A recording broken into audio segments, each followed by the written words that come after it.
नमस्कार विद्यार्थियों, study 29 academy के एक और नए वीडियो में आप सभी का स्वागत है। आज हम कक्षा 8 की गणित किताब की प्रश्नावली 2.2 का पहला प्रश्न हल करेंगे। तो इस प्रश्न को समझने के लिए वीडियो को शुरू से लेकर अंत तक देखें और अपना कोई सुझाव हो तो कमेंट बॉक्स में जरूर लिखें। यहाँ पर हमें रैखिक समीकरण दे रखे उनको हल करना है। तो पहला प्रश्न है हमारे पास x/2 - 1/5 बराबर x/3 + 1/4। तो इस प्रश्न को हम इस प्रकार हल करेंगे। सबसे पहले हम लिख देंगे जो प्रश्न दिया है उसको वैसा वैसा लिखना होता है हल करते समय। दिया है x/2 - 1/5 बराबर x/3 + 1/4। अब ऐसे समीकरणों को रैखिक समीकरणों को हल करने के लिए हमें सबसे पहले तो इनके जो हर है उनके लघुत्तम लेने पड़ेंगे। हर हमारे पास है 2, 5, 3 और 4। इनके सबसे पहले हमें लघुत्तम लेने पड़ेंगे। लसे पे लघुत्तम समापवर्ती है। 2 का भाग इसमें जाएगा 1 बार, इसमें नहीं जाएगा, 3 में भी नहीं जाएगा और 4 में जाएगा 2 बार। अब वापस 2 का भाग देंगे तो 5 में नहीं जा रहा है, 3 में नहीं जा रहा है और 1 बार गया 2 में। अब 3 का भाग देंगे 1,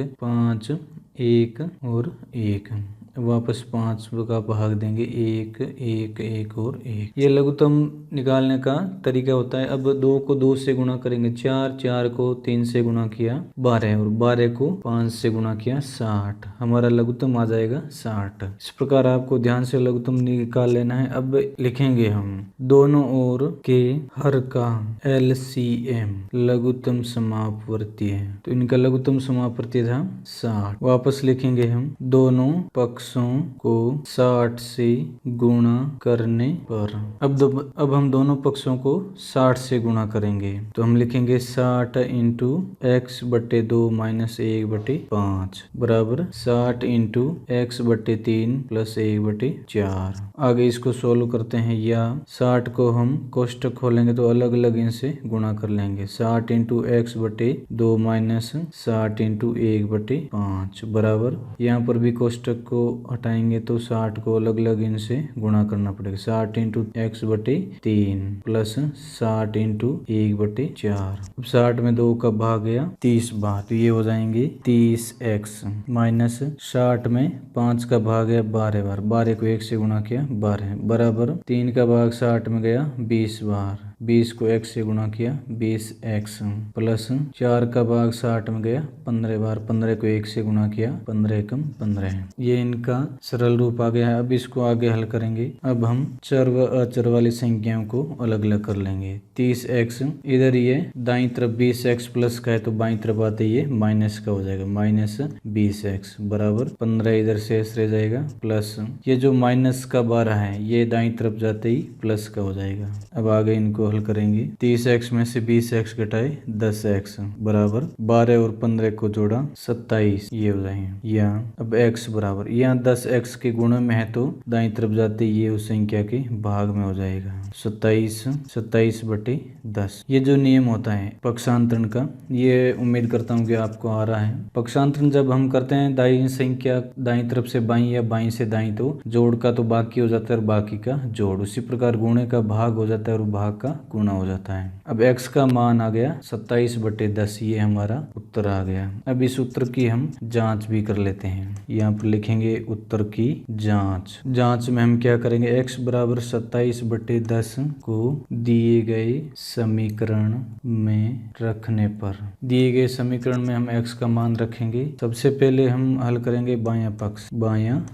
तो बायां पक्ष में हमारे पास था x/2 - 1/5। x की जगह हम मान रखेंगे 27/10। 27/10 इंटू बट्टे में आ जाएगा 2 गुणे में -1/5। अब इसको आगे हल करेंगे 27/20 - 1/5। अब इनका लघुत्तम आ जाएगा 20 और 5 का 20, लघुत्तम समापवर्ती है। तो आगे हल करेंगे 27 - 5 का भाग 20 में गया 4 बार, 4 को 1 से गुणा किया 4, तो ये आ जाएंगे 23/20। बाएं पक्ष का हल जब हमने x का मान रखा तो हल आ गया 23/20। अब अगला हल करेंगे और दायां पक्ष। अब हम दायां पक्ष को हल करते हैं। तो दायां पक्ष हमारे पास था x/3 प्लस 1/4। x की जगह हम मान रखेंगे 27/10 इंटू बट्टे में x के बट्टे में था 3, तो ये गुणे में आ जाएगा प्लस 1/4। अब ये हो जाएंगे 27/30। 10 को 3 से गुणा किया 30 प्लस 1/4। अब इनको सरल करते हैं। 27 में 3 का भाग गया 9 बार और 30 में गया 10 बार। तो इसको हम इस प्रकार भी लिख लेंगे 9/10 प्लस 1/4। अब 10 और 4 का लघुत्तम आ जाएगा 40। तो यहाँ लिख देंगे 40 लघुत्तम समापत्ति है एलसीएम। 10 का भाग 40 में गया 4 बार। 4 को 9 से गुणा किया 9 चौके 36 प्लस 4 का भाग गया 40 में 10 बार। 10 को 1 से गुणा किया 10 बराबर ये हो जाएंगे 46/40। अब इनको सरल करेंगे तो 46 में 2 का भाग गया 23 बार और 40 में 2 का भाग गया 20 बार। तो इसका हल भी आ जाएगा 23/20। दायां पक्ष और बायां पक्ष दोनों का हल आ गया 23/20, यानी हमारा जो उत्तर था x बराबर 27/10 वो सही हो गया। तो हम लिख देंगे बायां पक्ष बराबर दायां, ये हमें उत्तर चाहिए था यथा वांछित। तो इस प्रकार इस प्रश्न को हल कर लेंगे। तो इस वीडियो में हमने पहला प्रश्न हल किया। अगले वीडियो में हम प्रश्नावली 2.2 का दूसरा प्रश्न हल करेंगे। वीडियो को पूरा देखने के लिए आपका बहुत बहुत धन्यवाद।